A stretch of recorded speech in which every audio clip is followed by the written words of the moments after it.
আসসালামু আলাইকুম। National college আয়োজিত 2019-20 শিক্ষাবর্ষে দ্বাদশ শ্রেণীর আমার প্রাণপ্রিয় শিক্ষার্থীরা, তোমাদেরকে আজকের অনলাইন লাইভ ক্লাসে শুভেচ্ছা। আমি আশা করছি তোমরা সবাই ভালো আছো, সুস্থ আছো, সরকারি দেওয়া স্বাস্থ্যবিধি মেনে চলছো, নিজের এবং নিজের পরিবারের স্বাস্থ্যের প্রতি সচেতন আছো। শিক্ষার্থীরা, আমি আশা করছি তোমরা আমার সাথে লাইভে সংযুক্ত হয়েছো। তোমরা আমাকে একটু কনফার্ম করো ক্লাসটি ঠিকঠাক মতো দেখা যাচ্ছে কিনা, সাউন্ড ক্লিয়ার আছে কিনা।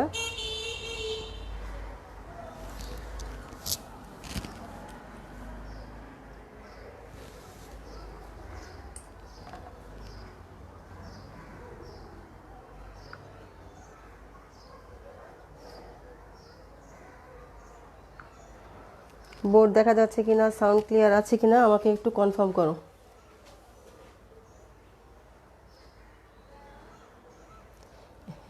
এই তো এই হয়ে গেল।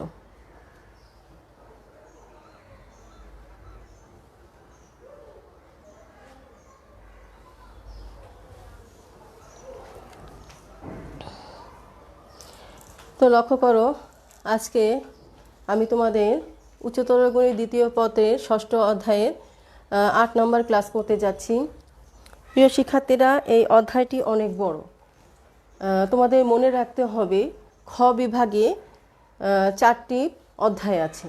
ষষ্ঠ অধ্যায় সপ্তম অধ্যায় কিন্তু ক বিভাগে, অষ্টম অধ্যায়, নবম অধ্যায়, দশম অধ্যায়, এই 4টি অধ্যায় হচ্ছে ষষ্ঠ, অষ্টম, নবম, দশম, এই 4টি অধ্যায় খ বিভাগে, এবং এই 4টি অধ্যায় থেকে স্বতন্ত্র প্রশ্ন হবে। তো দেখা যায় যে তোমাদের এই 4টি অধ্যায়ের মধ্যে কণিক থেকে প্রশ্ন, যে অধ্যায়টি আমরা এখন রানিং আছি, সেই অধ্যায় থেকে প্রশ্ন সহজে হয়। এখান থেকে কিন্তু তোমাদের উত্তর করতেই হবে। উত্তর করার জন্য একটি প্রস্তুতি তোমাদের নিতেই হবে। তাই এই অধ্যায়টি খুব ভালো করে পড়তে হবে, আর ভালো করে যদি না বোঝো তাহলে এখান থেকে প্রশ্ন উত্তর করতে পারবে না। তো লক্ষ্য করো, আমি আজ এই বোর্ডে এখন তোমাদের 4টি চিত্র এঁকে রেখেছি। প্রথম চিত্র হচ্ছে উপবৃত্তের একটি চিত্র। আমি উপবৃত্ত নিয়ে গত ক্লাসে তোমাদের উপবৃত্তের গত 2টো ক্লাস করেছি, যেটি উপবৃত্তের সমীকরণ, আদর্শ সমীকরণ কিভাবে পাওয়া যায়, এবং সেই তোমার উপবৃত্তের যে বিভিন্ন যে তথ্যপাত্রগুলো আছে সেগুলো, অর্থাৎ উপাদানগুলো আছে সেগুলো কি করে পাওয়া যায় সেগুলো আমি তোমাদেরকে দেখিয়েছি।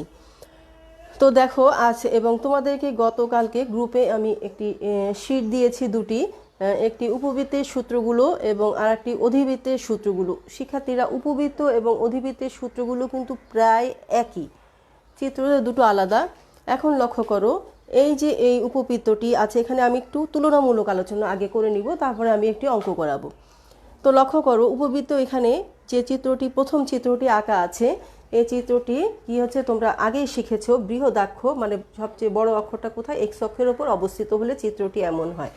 নিচে উপবৃত্তটি বৃহদাক্ষ ওয়াই অক্ষের উপর অবস্থিত, তখন চিত্রটি এমন হয়। অধিবৃত্তের চিত্র দেখো, অধিবৃত্তে কি আছে, কেন্দ্র, এটা উপকেন্দ্র, এটি আরেকটি উপকেন্দ্র, তারপরে এটি হচ্ছে শীর্ষ, এই যে এই বিন্দুটি হচ্ছে শীর্ষবিন্দু, এখানে আরেকটি শীর্ষবিন্দু, তারপরে এই যে এম জেড হচ্ছে নিয়ামক রেখা, এখানে এম ড্যাশ জেড ড্যাশ আরেকটি নিয়ামক রেখা, এভাবে করে পাওয়া যায়। এবং এখানে প্রধান অক্ষ অর্থাৎ এক্স অক্ষের ওপর অবস্থিত। প্রিয় শিক্ষার্থীরা, উপবৃত্তে যে ধরনের রেখাকে বৃহদাক্ষ বলা হয়, অধিবৃত্তে সে ধরনের রেখাকে প্রধান অক্ষ বলা হয়। এটি হচ্ছে উপবৃত্ত, এটাও উপবৃত্ত, আর এটি হচ্ছে অধিবৃত্ত, তোমরা আগেই পরিচয় পেয়েছো, অধিবৃত্ত, এটিও অধিবৃত্ত। এরকম দুটো চিত্র আমরা পেয়ে থাকি। তাহলে উপবৃত্তের জন্য যে আদর্শ সমীকরণ, দুটোর ক্ষেত্রে একই সমীকরণ, x² / a² + y square by b square equal to 1। আমাদের যে উপবৃত্তের প্রথম চিত্রের জন্য আমাদের এখানে a is greater than b কেন হয়? কারণ যে বৃহদাক্ষটা এক্স অক্ষের উপর অবস্থিত, আমরা কেন্দ্র থেকে এ এবং এ ড্যাশ পরিমাণ দূরত্বকে এ ধরে থাকি, তাই এ ইজ গ্রেটার দেন বি। আর উপবৃত্তের সমীকরণ দ্বিতীয়টার জন্য একই সমীকরণ, কিন্তু সেই ক্ষেত্রে দ্বিতীয়টার ক্ষেত্রে দেখো বি ইজ মানে বিটা বড় এ ছোট, এখানে এটা বড় বি ছোট প্রথমটার জন্য, দ্বিতীয়টার জন্য বি বড়। বি কেন বড়? কারণ বি এর এই যে এই ওয়াই অক্ষের ওপরে আমাদের বৃহদাক্ষটা অবস্থিত, আর এখান থেকে কেন্দ্র থেকে আমরা এখানে বি পরিমাণ যে বি আর বি দূরত্ব এটাকে আমরা বি হিসাবে ধরে নিচ্ছি বলে, তো সেই হিসাবে সূত্রগুলো গঠিত হয়েছে। অধিবৃত্তের ক্ষেত্রেও একই, আমরা উপবৃত্ত যেভাবে দেখিয়েছি সামান্য একটু ক্যালকুলেশন আলাদা, একই পদ্ধতিতে আমরা এখানে এই যে কেন্দ্র যে এই এক্স অক্ষ ওয়াই অক্ষের ছেদবিন্দু হচ্ছে মূলবিন্দু, কিন্তু আমাদের অধিবৃত্তের কেন্দ্র কোথায় অবস্থিত? মূলবিন্দুতে অবস্থিত, তাই কেন্দ্রের স্থানাঙ্ক 0 0। তো এখানে এই পর্যায়ে আমরা যে শীর্ষবিন্দু সি থেকে যে এতটুকু, এটা যখন আমাদের প্রধান অক্ষটা এক্স অক্ষের উপর অবস্থিত তখন আমরা কি করি? এটাকে এ ধরি, আর যখন আমাদের প্রধান অক্ষটা ওয়াই অক্ষের উপর অবস্থিত তখন এই দূরত্বটাকে আমরা বি ধরে থাকি। তাই আমাদের সূত্রে অবস্থানগত একটু পরিবর্তন হয়।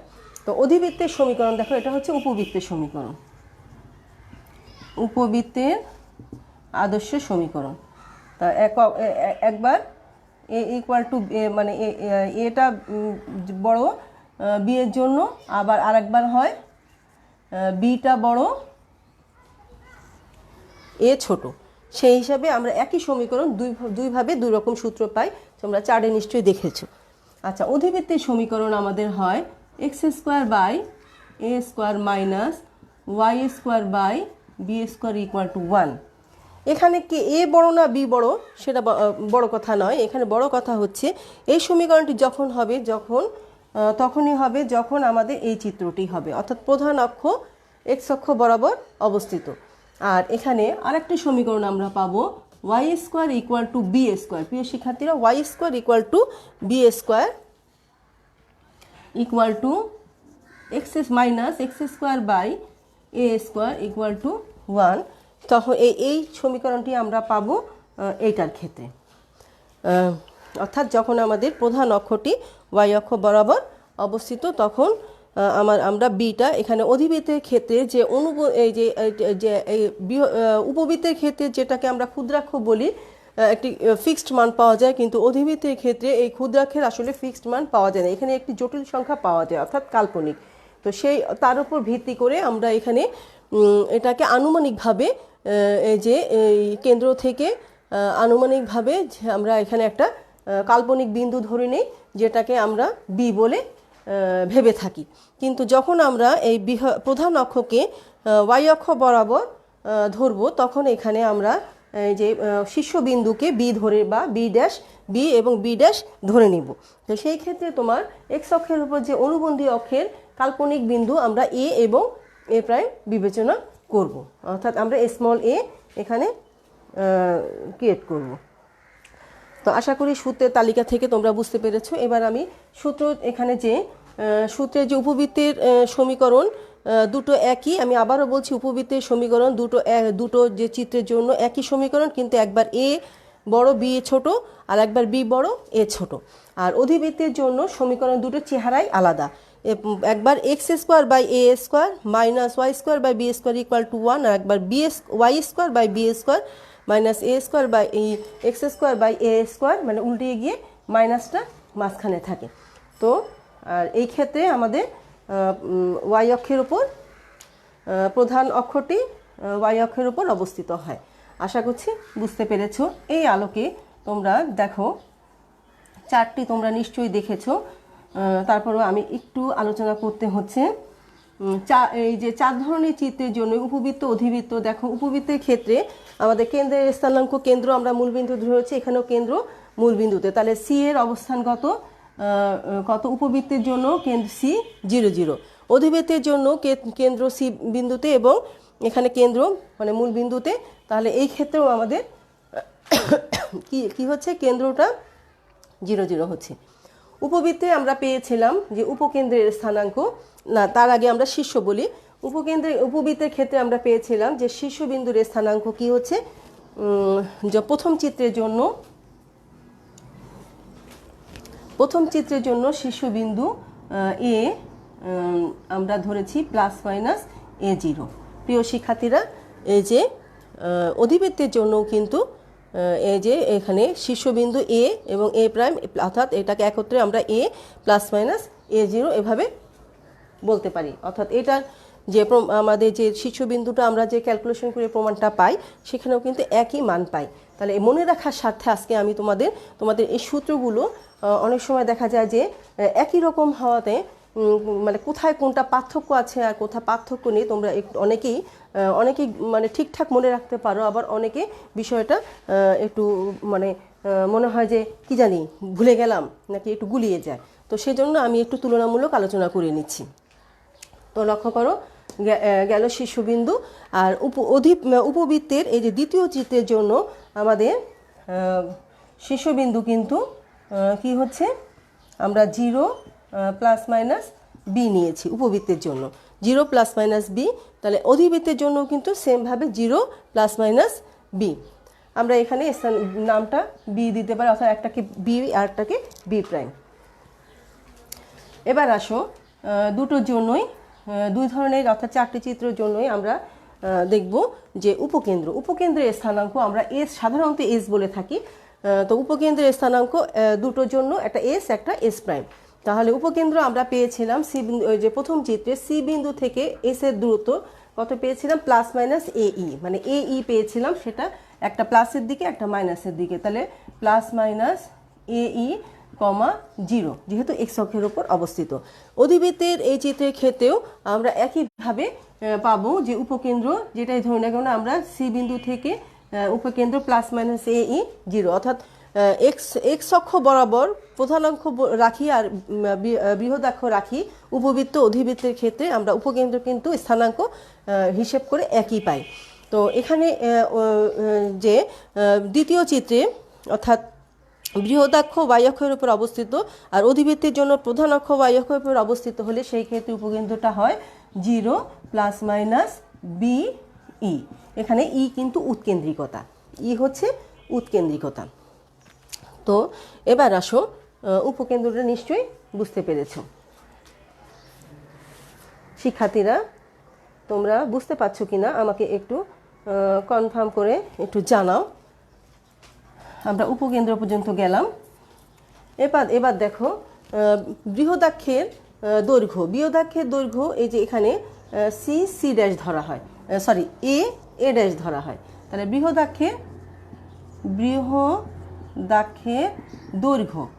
বৃহদাক্ষের দৈর্ঘ্য সমান সমান কত, এ ড্যাশ। তাহলে সি বিন্দু থেকে এ বিন্দু পর্যন্ত এ, আর সি বিন্দু থেকে এ ড্যাশ বিন্দু পর্যন্ত এ। তাহলে এ যোগ এ সমান সমান 2a।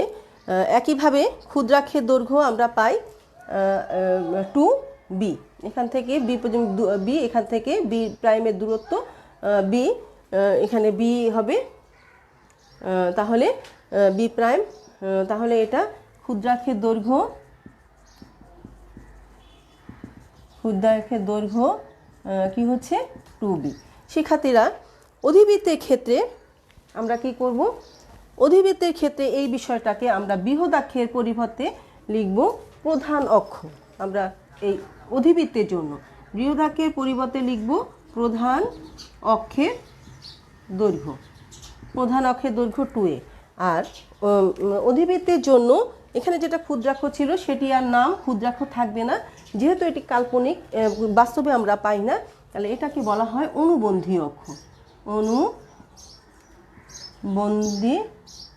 অনুবন্ধী অক্ষের দৈর্ঘ্য, এটার নাম হচ্ছে অনুবন্ধী অক্ষের, অর্থাৎ এই যে এই ছোটটি, এটি ওয়াই অক্ষের বরাবর যেটি অবস্থিত, অনুবন্ধী অক্ষের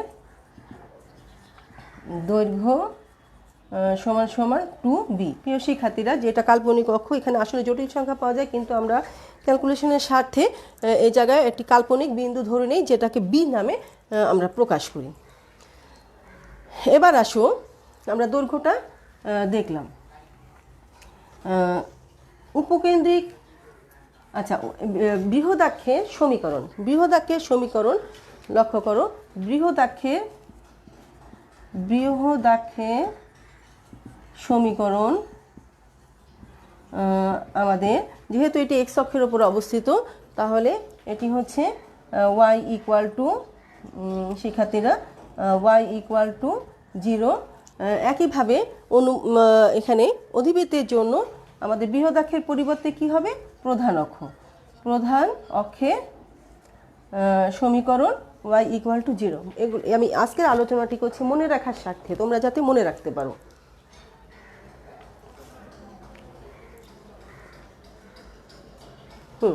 গুড, মারিয়া কমেন্ট করেছো, বুঝতে পেরেছো। আরও যারা আছো অনলাইনে, তারা আমাকে একটু কমেন্ট করো তোমরা ঠিকঠাক বুঝতে পারছো কিনা। এইগুলো যদি মনে রাখতে না পারো, তাহলে অনেক অঙ্ক পারবে না, এই অধ্যায় থেকে উত্তর করতে পারবে না। তো লক্ষ্য করো, এরপরে দেখো আমাদের নিয়ামক রেখার সমীকরণ। আমরা জানি সি বিন্দু, নিয়ামক রেখা কি? সি বিন্দু থেকে জেড বিন্দু পর্যন্ত যে দূরত্বটা আমরা পেয়েছিলাম, তাহলে এটি ওয়াই অক্ষের সমান্তরাল রেখা। আমাদের প্রথম চিত্রের জন্য x equal to plus minus a divided by e, এটি হচ্ছে নিয়ামক রেখার সমীকরণ। তো এটি হচ্ছে উপবৃত্তের প্রথম চিত্রের জন্য, যখন বৃহদাক্ষ এক্স অক্ষ বরাবর অবস্থিত, এবং সেম সমীকরণ আমাদের অধিবৃত্তে যখন প্রধান অক্ষ এক্স অক্ষ বরাবর অবস্থিত, তখন সেম সমীকরণ। এটা কি? নিয়ামক রেখার সমীকরণ। প্রিয় শিক্ষার্থীরা, এবার আসি আমরা দ্বিতীয় চিত্রে। নিয়ামক রেখার সমীকরণ হচ্ছে y equal to plus minus b divided by e, এবং সেম সূত্র অধিবৃত্তের জন্য আমাদের যখন নিয়ামক রেখা, আমাদের যখন প্রধান অক্ষটা y অক্ষ বরাবর অবস্থিত।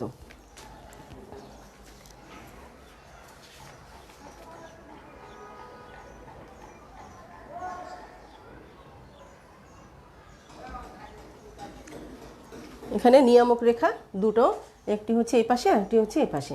তো সেই জন্য আমাদের প্লাস মাইনাস দিয়ে কাজ করতে হবে।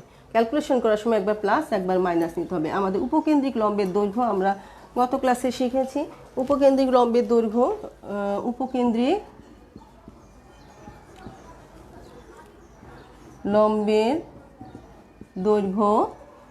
শিক্ষার্থীরা আমরা প্রথম চিত্রের জন্য পেয়েছি 2। আমাদের প্রথম চিত্রে এখানে এ বড়, তাই এটা নিচে, মনে রাখবে এ বড় এ নিচে, তাহলে 2b² বাই এ। এই সেম ব্যাপারের জন্য এখানে দেখো, যেহেতু প্রধান অক্ষের উপর অবস্থিত, আমাদের প্রধান অক্ষটা এক্স অক্ষের উপর অবস্থিত, আমরা এই সাইডে এ ধরি, তাই এটা সেম সূত্র ক্রিয়েট করে। তো একইভাবে উপকেন্দ্রিক লম্বের দৈর্ঘ্য দ্বিতীয় চিত্রের জন্য আমাদের দৈর্ঘ্যটা হয় হচ্ছে 2a² বাই বি, কারণ এখানে আমাদের বিটা বড়, তাই বি নিচে, এ কথাটি মনে রাখলেই হবে। তো আর উপকেন্দ্রিক লম্বের সমীকরণ, এবার আসো উপকেন্দ্রিক লম্বের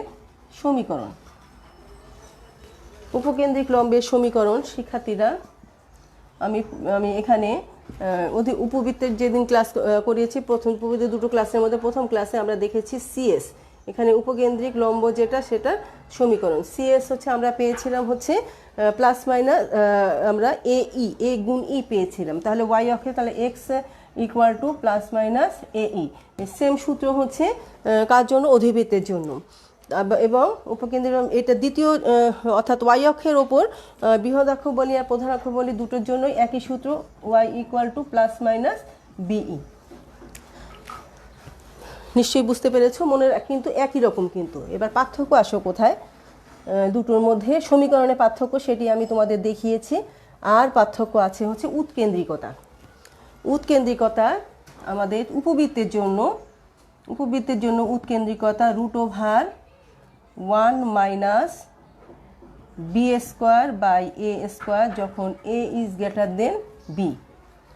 উৎকেন্দ্রিকতা e equal to √1 minus a square by b square যখন b is greater than a. এ দুটাই উপবৃত্তর জন্য, উপবৃত্তের জন্য।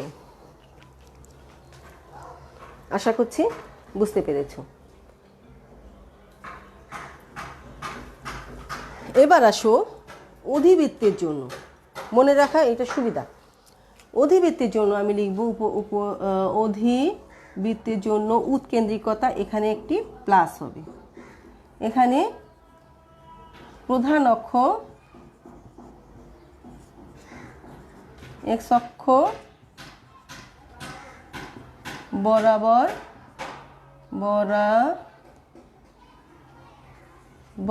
আর এটা প্রধান অক্ষ, এখানে এ বি ডিপেন্ড করে না, ওয়াই অক্ষ বরাবর। তাহলে প্রধান অক্ষ ওয়াই অক্ষ বরাবর হলে আমরা বি ধরেছি, তা সেই অনুযায়ী বিটা নিচে হবে, এখানে এটা নিচে হবে। প্লাসের জন্য এখানে এ বড় না বি বড়, মান অঙ্কের ক্ষেত্রে এর মান বড় না বি মান বড়, তাতে কোনো সমস্যা হয় না।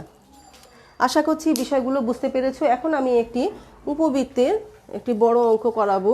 পরাবৃত্তে যেমন করিয়েছি এরকম একটি বড় অঙ্ক করাবো, যে অঙ্কে তোমাদের পরীক্ষায় কিন্তু সৃজনশীল একটি অঙ্ক এসেছে। আমি সেই অঙ্কটি তোমাদের দেখাবো।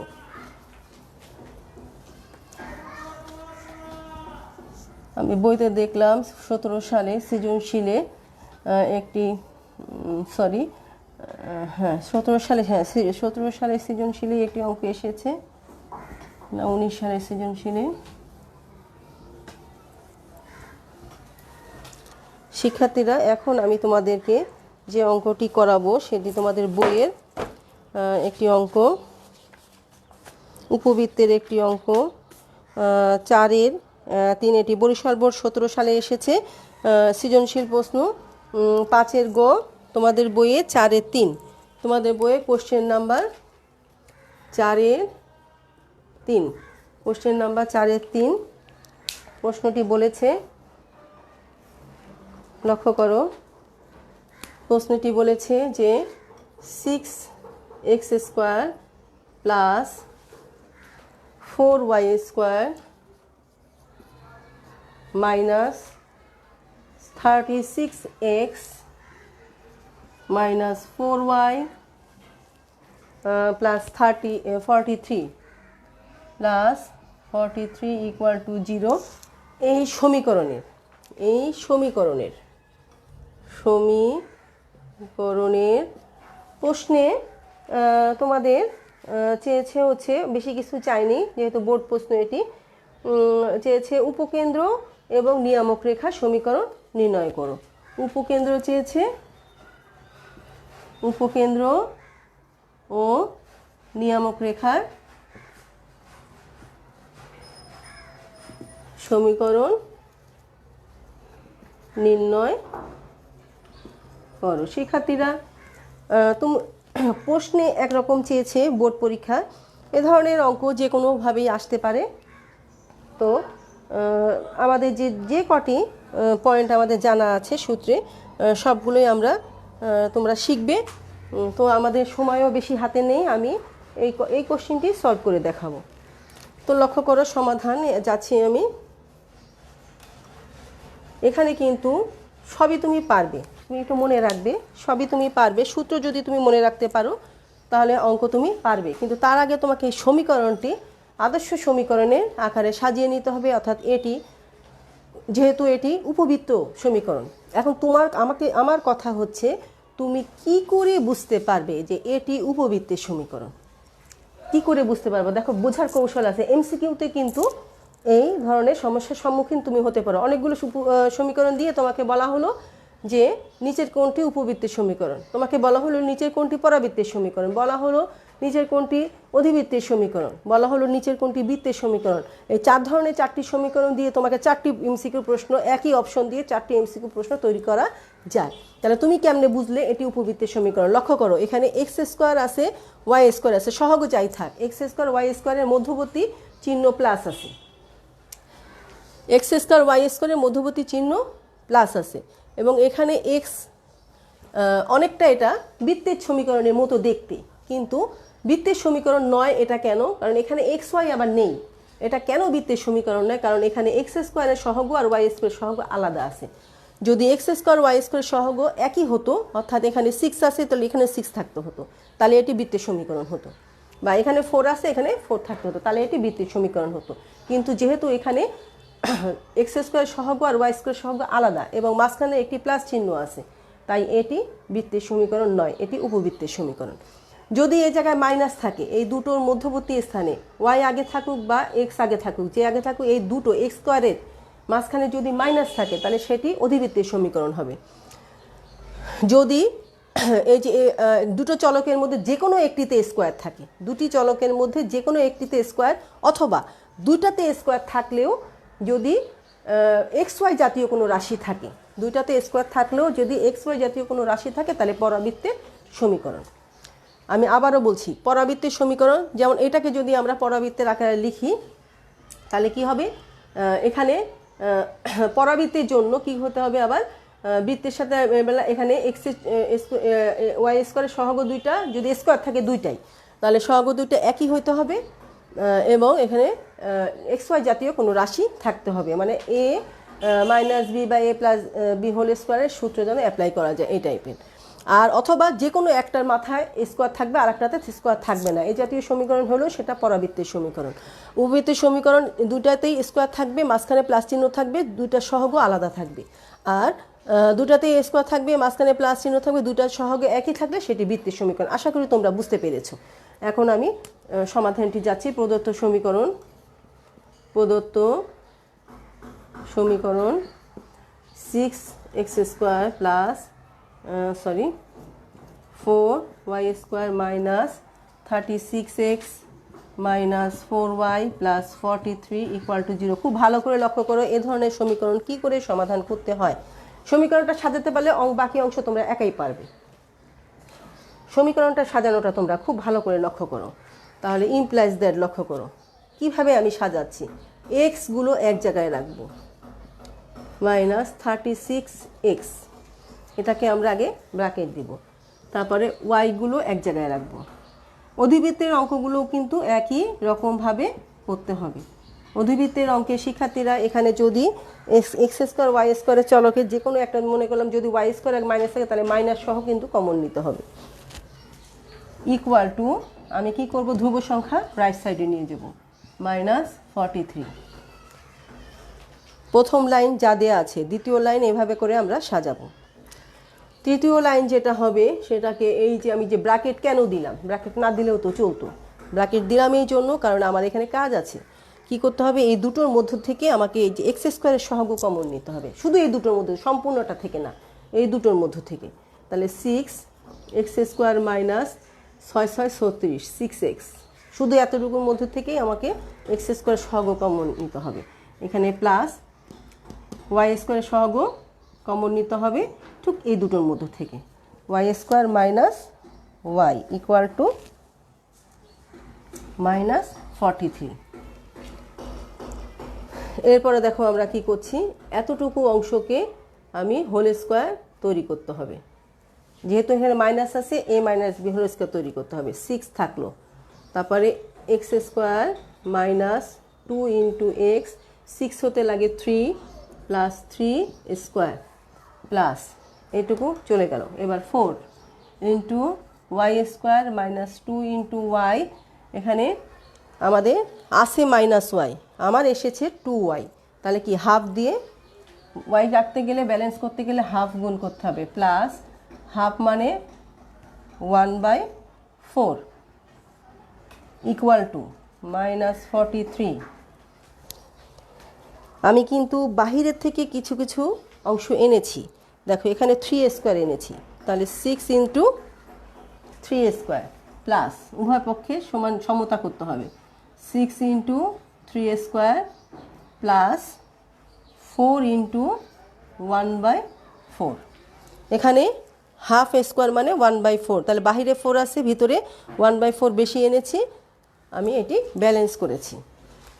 এই সাজানোর টেকনিকটা যদি তোমরা না বুঝতে না পারো তাহলে কিন্তু অঙ্ক পারাটা কঠিন হবে। সাজাতে পারলেই দেখবা যে অঙ্ক তুমি সূত্র সাজাতে পারবে এবং সূত্রগুলো মনে রাখতে পারবে, তাহলে অঙ্ক কোনো ব্যাপার না। আমি উপরের দিকে মুছে দিচ্ছি শিক্ষার্থীরা। এই অঙ্কটি কিন্তু বোর্ডে এসেছে, বরিশাল বোর্ড 17 সালে এসেছে, 5-এর খ নাম্বার প্রশ্ন। তো লক্ষ্য করো কি করব, এই সাজানোটাই কিন্তু টেকনিক। 6 ইন্টু এখানে কি করব, x minus 3 whole square plus 4 into y minus half whole square equal to, ওই যে -43, সেটা তোমরা ক্যালকুলেটরে হিসাব করে বের করে নাও কত আসে আমাকে বলো।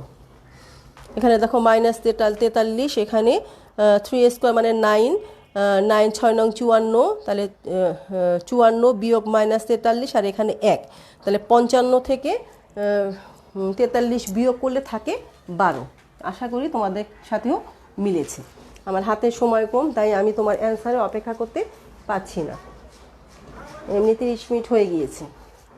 তো লক্ষ্য করো, এবার আমাকে যে কাজটি করতে হবে, এই যে এই পাশে উপবৃত্তের যে সমীকরণ, এক্স বড় হোক আর ওয়াই বড় হোক, এ বড় হোক আর বি বড় হোক সেটা বড় পরের কথা, কিন্তু উপবৃত্তের সমীকরণে অধিবৃত্তের, এটা তো অধিবৃত্ত না, এটা যেহেতু মাঝখানে প্লাস আছে উপবৃত্ত, এই রাইট সাইডে 1 থাকে, তাহলে আমাকে রাইট সাইডে আগে 1 তৈরি করতে হবে। তাহলে আমি যা আছে তাই লিখবো, তাহলে 12 দ্বারা ভাগ করতে হবে। 6 - 3 whole square divided by 12 plus 4 into y minus half divided by 12 equal to 1।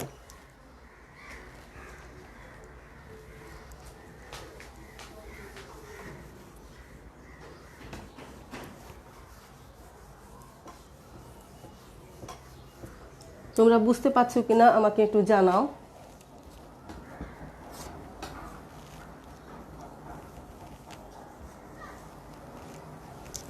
আশা করছি উঠানো হয়েছে, গুড। এবার লক্ষ্য করো,